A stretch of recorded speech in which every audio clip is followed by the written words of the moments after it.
সালাম আলাইকুম। ওয়ালাইকুম আসসালাম। ও ভাই, এটা কি ফল ভাই? এটা পানি সিঙ্গড়া বলে। ও, কত করে বিক্রি করতেছেন? 25 টাকা কেজি। 25 টাকা কেজি।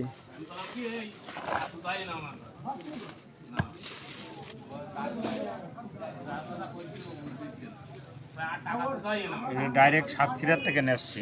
সাতক্ষীরার থেকে আনিছেন? হ্যাঁ, ও, এগুলো আমাদের যশোরে কি হয় না? যশোরে হয় না, সকালবেলা চলে যায় সাতক্ষীরায়, ওখান থেকে চলে যায়। কত মন মাল আনছিলেন ভাই? 3 মণ। 3 মন সব বিক্রি হয়ে গেছে? 30 কেজি মতো আছে। বন্ধুরা দেখতে পাচ্ছেন এই ভাইটি এই পানি সিঙ্গাড়া ফল এনেছে সাতক্ষীরা থেকে। তো 3 মন ফলের ভিতরে তিনি কিন্তু 2 মন 10 কেজি ফল অলরেডি বিক্রি করে ফেলেছে মাত্র 25 টাকা কেজি দরে। বাদ বাকি 1 মন মতো 30 কেজি মতো মাল আছে। তো দেখেন আমাদের এই যে ইয়াসিন ভাই, তিনি কিন্তু 2 কেজি পানি সিঙ্গাড়া ফল নিলেন। আমার এই বিয়াই কিন্তু 2 কেজি নিলেন। তো আপনারা সবাই ভাইটির জন্য দোয়া করবেন।